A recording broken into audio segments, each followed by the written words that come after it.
کہ چین نے ایک بار پھر دوستی کا حق نبھا دیا۔ پاکستان کو چین سے 2 ارب 30 کروڑ ڈالر مل گئے۔ رقم سے زر مبادلہ ذخائر میں اضافہ ہوگا۔ وزیر خزانہ مفتاح اسماعیل کی جانب سے ٹویٹ کیا گیا اور انہوں نے کہا کہ یہ رقم اسٹیٹ بینک کو منتقل ہو چکی ہے۔ وزیر خزانہ مفتاح اسماعیل کی جانب سے ٹویٹ میں یہ کنفرم کر دیا گیا ہے۔ جی ہاں، ایک بار پھر سے مشکل وقت میں چین پاکستان کے ساتھ کھڑا ہے۔ پاکستان کو چین سے 2 ارب 30 کروڑ ڈالر مل گئے ہیں۔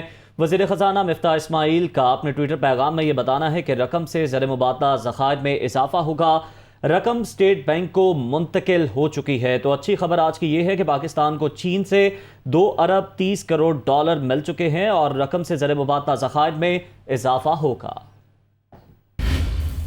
وفاقی وزیر خزانہ مفتاح اسماعیل کا کہنا ہے کہ اخراجات زیادہ اور وسائل کم ہیں۔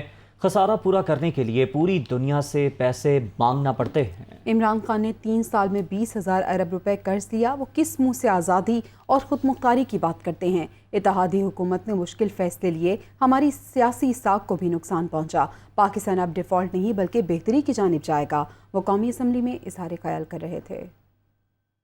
ہمارے خرچے اتنے زیادہ ہیں، ہمارے اخراجات اتنے زیادہ ہیں ہمارے وسائل سے کہ ہم کو پھر پوری دنیا سے جا کے پیسے لینے پڑتے ہیں۔ 20 ہزار ارب روپیہ 3 سال یا 4 سال میں قرض چڑھائیں جو کہ عمران خان صاحب نے چڑھایا، اور پھر آپ آزادی کی بات کرتے ہیں، پھر خود مختاری کی بات کرتے ہیں۔ پھر آپ کو اس قسم کے بھاشن نہیں دینے چاہیے کہ ہم خود مختاری کی طرف جا رہے ہیں، کیونکہ آپ تو ملک کو ڈیفالٹ کی نیچ پہ لے کر آئے تھے۔ جو ڈیفالٹ کی نیچ پہ یہ لے کر آئے تھے پی ٹی آئی والے، اس سے ہم نے ملک کو بچایا ہے۔ 23 کروڑ عوام کا ملک، 23 کروڑ غیور عوام کا ملک، لیکن ایک مضبوط ملک، ایک طاقتور ملک، ایک نیوکلیر پاورڈ ملک انشاءاللہ تعالیٰ کہیں اب ڈیفالٹ کی طرف نہیں جا رہا ہے، اب ترقی کی طرف جائے گا۔ وزیر اعظم پاکستان جناب شہباز شریف صاحب نے یہ بڑے مشکل فیصلے لیے۔ تمام لیڈران، تمام پارٹیز کے لیڈران سب یہ بات سمجھتے تھے کہ یہ سیاسی ساکھ پہ ہمارے نقصان پہنچے گا، لیکن اللہ تعالیٰ کی مہربانی سے سب نے یہ کہا کہ ہم پاکستان ہمارے لیے پہلا ہے، افضل ہے، اور ہماری سیاسی ساکھ جو ہے وہ دویم ہے۔ وزیر اعظم شہباز شریف نے کہا ہے کہ ایران سے بجلی کا معاہدہ ہو گیا، منگل کو کابینہ میں سامنے لائیں گے۔ بلوچستان کی ترقی کے لیے سب سے زیادہ 100 ارب رکھے گئے ہیں۔ جب تک گوادر کے مسائل حل نہیں ہوتے ترقی بے معنی ہوگی۔ وزیر اعظم نے گوادر میں تقریب سے خطاب میں ماہی گیروں کے لیے 2000 انجن اور رہائشی کالونی کے لیے 200 ایکڑ اراضی دینے کا اعلان بھی کیا۔ میں آپ کو یہ یقین دلانا چاہتا ہوں کہ آپ کے مسائل انشاءاللہ ہم دل لگا کے حل کریں گے، اور اس وقت تک ہم چین سے نہیں بیٹھیں گے جب تک کہ آپ کے مسائل ہم کما حقہ ان کو حل نہ کر لیں۔ 2000 انجنز کا جو میں نے اعلان کیا تھا وہ باقاعدہ ایک میرٹ بیسڈ اس کی انشاءاللہ ڈسٹریبیوشن ہوگی۔ 3 مہینے میں انشاءاللہ ان انجنز کی آپ کو ترسیل شروع ہو جائے گی۔ جو بجلی کا معاملہ ہے، اب دیکھیے کہ کئی سال سے وہ کھٹائی میں پڑا رہا۔ ایران ڈیلیگیشن گیا، اس سے پہلے ایرانی سفیر سے میری ملاقات ہوئی اور انہوں نے پوری طرح یہ یقین دلایا کہ ان کی طرف سے کوئی تاخیر نہیں ہے۔ 2 ہفتے میں کانٹریکٹر کام سٹارٹ کرے اور 3 ماہ میں یہ کام مکمل ہو، تاکہ یہ 100 میگا واٹ بجلی جو ہے یہ پہنچائی جائے۔ سابق وزیر خزانہ شوکت ترین نے کہا ہے کہ موجودہ حکومت کی نااہلی کی وجہ سے ملک دیوالیہ ہونے کا خطرہ ہے۔ مفتاح اسماعیل مسلسل جھوٹ بول کر قوم کو گمراہ کر رہے ہیں۔ پی ٹی آئی حکومت کے دور میں ریکارڈ ترقی ہوئی، ان کی جانب سے یہ بھی کہا گیا۔ پھر وہ IMF کی بات، ارے ہم نے 4 مہینے کے لیے فریز کیا تھا، ہم نے 12 مہینے کے لیے فریز نہیں کیا تھا۔ پرپیکچولی جو آپ کہتے ہیں 1200 ارب روپیہ جو ہے انہوں نے ہمارے پہ چڑھا دیا، بینکرپسی لے گیا، نہیں، 4 مہینے کے لیے جو کیا تھا 466 اس کا حساب دے کے آیا ہوں میں آپ کو۔ ہم تو چاہ رہے تھے کہ ہم عوام کے اوپر بوجھ کم کریں۔ اگر ہم ہوتے ہم روس جاتے، ہم جا کے وہاں سے ڈسکاؤنٹ لے کے آتے اور عوام پہ پھر بھی بوجھ نہ پڑنے دیتے جو آپ نے ڈال دیا ہے۔ 85 روپے آپ نے لیٹر پیٹرول پہ ڈال دیا اور 120 آپ نے ڈیزل پہ ڈال دیا ہے۔ ہم اس میں اس کی کٹوتی کرتے، ٹارگیٹ سبسڈی کی طرف جاتے۔ خیر، تو پہلا 1 مہینے میں ہی 100 بلین جو آپ نے کہا ہوا، تو وہ تو آپ PSDB سے نکال دیتے، تو آپ بڑھا دیتے، دیوالیہ بالکل نہ ہوتا۔ دیوالیہ تو آپ کی جو انٹلیکچوئل بینکرپسی ہے، انکمپٹنس ہے، اس کی وجہ سے ہوا کہ آپ نے اس کے اوپر ایکشن ہی نہیں لیا.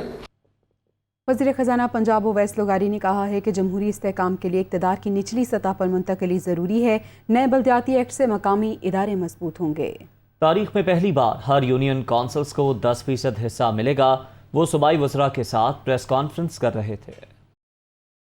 یہ قانون ایک ریولوشنری سٹیپ ہے جو آئندہ انشاءاللہ مستقبل کے اندر پاکستان کے اندر جمہوریت کی اصلی فاؤنڈیشنز کو سٹرونگ کرے گا اور اربن اور رورل ڈیوائیڈ کو دوبارہ کریٹ کیا ہے، کیونکہ ہماری آبادیاں اب اس سائز کی ہو چکی ہوئی ہیں کہ جب تک عام انسان کو، عام شہری کو جو صفائی کی، پینے پانی کی اور اس قسم کی سہولیات ہیں، وہ جب تک میونسپل اربن سٹرکچرز نہیں فارم ہوں گے وہ نہیں ہو سکتی. 14 نئی میونسپل کارپوریشنز فارم کی جا رہی ہیں اس قانون کے مطابق. ہر یونین کونسل ایک سال کے اندر 1.5 سے 1.25 کروڑ روپے کے ترقیاتی کام اپنا فیصلے کیا کریں گی بغیر کسی سے پوچھے. لاہور کے دارالخلافہ سے صرف جنوبی پنجاب کے ڈرامے والے سیکریٹریٹ جو پچھلی حکومت بنانے کی کوشش کاری تھی، صوبہ تو چھوڑے سیکریٹریٹ بھی نہیں بنایا گیا. اس اقتدار کو ہم ہر یو سی لیول تک، بہاولپور کے اندر، گجرانوالہ کے اندر، پنڈی کے اندر، چکوال کے اندر اور دیرہ غازی خان کے اندر ایک ہی قسم کا اختیار نیچے یو سی لیول تک ہم لے کے جا رہے ہیں الحمدللہ. وزیر قانون پنجاب ملک احمد خان نے کہا ہے کہ فواد چودھری کہہ رہے ہیں فوج اور عدلیہ کا بھی سیاسی کردار ہے. عمران خان ریاستی اداروں پر مسلسل حملہ کر رہے ہیں. انہوں نے کہا کہ ان بیانات پر آرٹیکل 6 لگتا ہے. Social media per P T I activist فوج ججز کے خلاف پروپیگنڈا کر رہے ہیں. عمران خان اور ان کے ساتھی جن میں بالخصوص فواد چودھری، وہ پرووک کر رہے ہیں، انسائٹ کر رہے ہیں. کہتے یہ کہ نیوٹرل کس کو کہتے ہیں؟ فوج کو کہتے ہیں، فوج کے سربراہ کو کہتے ہیں. ڈھکی چھپی بات کوئی نہیں ہے.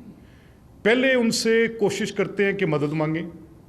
مدد کیسے مانگیں؟ کہ ہماری حکومت قائم کرائیں، اور اگر ان کی حکومت قائم نہیں کروا سکتے تو پھر ان کو گالیاں دیتے ہیں. کہہ یہ رہے ہیں کہ فوج کا بھی اور عدلیہ کا بھی سیاسی کردار ہے، اور مثال کیا دے رہے ہیں کہ اگر یہ کردار ہے تو یہ حکومتوں کے بنانے اور گرانے کے باعث ہیں. تو یہ تو سیدھی آرٹیکل 6 ہے. دے آر آسکنگ دا ججز ٹو ہیلپ دیم کہ فار گورنمنٹ آ کے ہماری گورنمنٹ کے اندر کو فارمیشن یا کریشن میں بات کرے. یہ پہلے سوشل میڈیا پہ اپنے ایکٹیوسٹ کو بلاتے ہیں. کرتے کیا ہیں؟ پہلے فوج کے خلاف، ججز کے خلاف. اگر کوئی جج ان کے خلاف فیصلہ دے دے تو اس کو چھوڑتے نہیں ہیں. ان کے فیملی ممبرز کو ٹارگٹ کرتے، ہراسمنٹ کریٹ کرتے. اگر اس طرح کی ہراسمنٹ سوشل میڈیا پہ کریٹ ہو تو یہ ایک اوفینس ہے. عمران خان خود یہ کہتے، کبھی فواد آ کے جو ان کے سپوکس پرسن تھے وہ آ کے یہ بات کہیں کہ جی کوئی کردار نہیں ہے عدلیہ کا، سیاسی کردار ہے، سیاسی فیصلے کرتے ہیں، عدالت میں سیاست ہوتی ہے، ان کے مقدموں کے باعث حکومت گرتی اور بنتی ہے، فوج کا بھی ایک سیاسی کردار ہے. تو اس کی وضاحت پھر وہ عدالت میں آ کے کریں وہ کیا کہنا کیا چاہتے ہیں. تو ہم اس چارج پر ہم یہ چاہتے ہیں کہ ہم فواد چودھری، عمران خان اور ان کی باقی پارٹی کے وہ لوگ جو یہ رائے رکھتے ہیں ان کے خلاف ہم اپنی پوری پروسیکیوشن کرنے کا حق رکھتے ہیں. وفاقی وزیر خواجہ سعد رفیق نے کہا ہے کہ کراچی سرکولر ریلوے ایک مشکل کام ہے. پوری دنیا میں نیشنل ریلوے اور میٹرو ٹرین الگ کام کرتے ہیں. سرکولر ریلوے کا منصوبہ سی پیک پروجیکٹ کا حصہ ہے. ایم کیو ایم کے ساتھ طویل مدتی پارٹنرشپ قائم رکھنا چاہتے ہیں. 2 طرح کی گفتگو ہوئی ہے.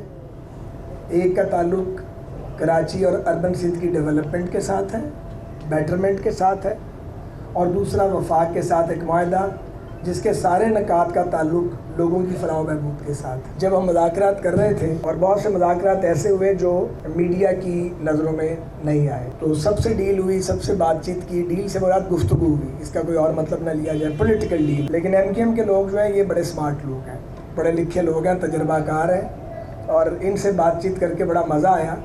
انہیں بات منوانا آسان نہیں ہے، لیکن یہ دلیل سے بات کرتے ہیں اور دلیل سے بات سنتے ہیں. جو کمیٹی والی بات ہے کہ کوارڈینیشن کمیٹی بنے، اور میں انشاءاللہ شہباز شریف صاحب کو یہ گزارش کروں گا اور فوراً ہم ایک کوارڈینیشن کمیٹی بنا دیں گے. اس ریلوے سے اپنی ریلوے نہیں چلتی، وہ میٹرو چلائے گی. وہ ایک جدید ٹرین ہے جیسے کہ اورنج لائن ہے. اب اورنج لائن کے ساتھ پاکستان ریلوے کا کوئی تعلق نہیں. دنیا میں جہاں چلے جائیں آپ، دنیا کا کوئی ملک اٹھا لیں، نیشنل ریلوے کا کام الگ ہے اور جو سرکولر ریلویز ہے یا میٹرو ٹرین ہے وہ یا تو وہاں کی جو بلدیاتی ادارے ہیں جہاں بہت طاقتور وہ دیکھتے ہیں یا اسٹیٹ گورنمنٹ دیکھتی ہے. اصل میں جائے گا اور جا چکا ہے سی پیک میں, ابھی نہیں جانا اس نے. یہ سی پیک پروجیکٹ ہے اور یہ سی پیک پروجیکٹ پچھلے دور میں رجسٹرڈ ہو گیا تھا. یہ اگر بیچ میں یہ 4 سالہ تجاوزات نہ آتی اور کام ہوتا رہتا تو کب کا کام شروع ہو گیا, اب سال 6 ماہ بعد یہ چلنے والا کام ہوتا. متحدہ قومی موومنٹ بہادر آباد آفس میں وفاقی وزیر خواجہ سعد رفیق اور متحدہ قیادت کی بات چیت ہوئی. میڈیا سے گفتگو میں متحدہ رہنما عامر خان نے بتایا کہ وفاق میں معاہدہ ہوا ہے. دونوں جماعتوں کے درمیان معاہدے پر عمل درآمد کا جائزہ لینے کے لیے کمیٹی تشکیل دینے کا کہا گیا. کراچی سرکولر ریلوے پر کام کرنے کے لیے تیزی سے عمل کیا جائے. ہمارا ایک معاہدہ ہوا ہے مسلم لیگ نون کے ساتھ. ہم نے گزارش کی ہے کہ ایک دونوں پارٹیز کی سطح پر ایک کمیٹی اسلام آباد میں بنا لی جائے جو ہر مہینے ایک دفعہ کم از کم اس معاہدے کے حوالے سے بیٹھ کر مشاورت کرے کہ کن کن ایشوز پر کیا کچھ پیش رفت ہوئی ہے. تو اس پہ ایگری کیا ہے. انشاءاللہ اس کے اوپر ایک کمیٹی تشکیل دے دی جائے گی. حیدرآباد شہر کے اندر جو ایئرپورٹ ہے وہ فنکشنل نہیں ہے تو کوشش کر کے کم از کم اس کو ڈومیسٹک فلائٹ کے لیے شروع کیا جائے کہ وہاں پر ڈومیسٹک فلائٹ جو ہے وہ آنی شروع ہوں. کبھی آپ کو بتائیں پنجاب اسمبلی میں اپوزیشن لیڈر سبطین خان نے صوبائی حکومت کے بجٹ کو مسترد کر دیا. کہتے ہیں کہ غیر آئینی اور جعلی حکومت اگر حقیقی اسمبلی میں بجٹ لاتی ہے تو عوام کے نمائندے اس کا پوسٹ مارٹم کرتے. ڈپٹی اپوزیشن لیڈر میاں اسلم اقبال نے کہا موجودہ حکومت نے اپنے کیسز ختم کروانے کے سوا کچھ نہیں کیا. پنجاب اسمبلی کے احاطے میں اپوزیشن لیڈر اور ڈپٹی اپوزیشن لیڈر کی میڈیا سے گفتگو. سبطین خان اور میاں اسلم اقبال نے پنجاب حکومت کو آڑے ہاتھوں لیا. اپوزیشن لیڈر سبطین خان نے کہا کہ بجٹ اجلاس اور بجٹ دونوں ہی غیر آئینی ہیں. ہمارے دور کی ترقیاتی اسکیموں کو بند کر دیا گیا. پنجاب کی ضلعی انتظامیہ ضمنی انتخابات میں لیگی امیدواروں کو جتوانے کے لیے استعمال کی جا رہی ہے. ابھی سے DCs DPOs ان کو واضح ہدایات ہو گئی ہیں کہ آپ ان چیزوں پہ کام کریں اور آپ نے ہر حالت میں مسلم لیگ نون کے امیدواروں کو جتانا ہے ورنہ آپ کی نوکریاں محفوظ نہیں ہوں گی. غیر آئینی طریقے سے آپ حکومت چلا رہے ہیں, بجٹ غیر آئینی, چیف منسٹر غیر آئینی. انشاءاللہ ہمیں پوری توقع ہے ہمیں عدالتوں سے انصاف ملے گا. ڈپٹی اپوزیشن لیڈر میاں اسلم اقبال نے کہا کہ ہم جی ڈی پی کو 6% کی شرح پر چھوڑ کر گئے. موجودہ حکومت نے 684 ارب روپے کے ترقیاتی بجٹ کے حوالے سے عوام کو گمراہ کیا ہے. صدر مملکت کا عہدہ آئینی ہے. الزام لگانے پر وزیر اعلیٰ کو معذرت کرنی چاہیے. جو شرح نمو جو آگے میں نے بیان کیا ہے وہ 6% چھوڑ کے گیا تھا, کبھی آپ کے دور میں نہیں ہوئی. پاکستان کے دور میں مسلسل 2 سال کووڈ کے بدترین حالات کے باوجود جب دنیا کی اکانومی نیچے جا رہی تھی پاکستان کی اکانومی اوپر جا رہی تھی. ایک باعزت عہدے کے اوپر آپ نے بات کی ہے, آپ نے کیچڑ اچھالا ہے, آپ نے آئین کی خلاف ورزی کی ہے. آپ کو ایسی بات نہیں کرنی چاہیے تھی. آپ کو پوری قوم سے معافی مانگنی چاہیے. تحریک انصاف کے رہنماؤں کا مزید کہنا تھا کہ ضمنی انتخابات میں لوٹوں کے خلاف پنجاب کے 12 کروڑ عوام اپنا فیصلہ سنائیں گے. حکومتی ارکان اسمبلی تو مہنگائی کی وجہ سے گھروں سے باہر نہیں نکل سکتے. ڈاکٹر یاسمین راشد نے مسلم لیگ نون پر ضمنی انتخابات میں منظم دھاندلی کا الزام لگا دیا. چیف الیکشن کمشنر کو ضابطہ اخلاق کی خلاف ورزیوں پر خط لکھ دیا. P T I central Punjab کی صدر یاسمین راشد کی جانب سے لکھے گئے خط میں کہا گیا کہ پی پی 167 سمیت تمام ضمنی حلقوں میں نون لیگ ریاستی مشینری کا استعمال کر رہی ہے. لیگی امیدوار نذیر چوہان نے پی پی 167 میں پی ٹی آئی کے الیکشن آفس میں غنڈہ گردی اور دفتر میں توڑ پھوڑ کی. پولیس نے پی ٹی آئی کے امیدوار اور ساتھیوں پر ایف آئی آر درج کر دی. یہ سب کچھ وزیر داخلہ, ڈی آئی جی آپریشنز اور ڈی سی لاہور کی ایما پر کیا گیا. ان کو فی الفور عہدوں سے ہٹایا جائے.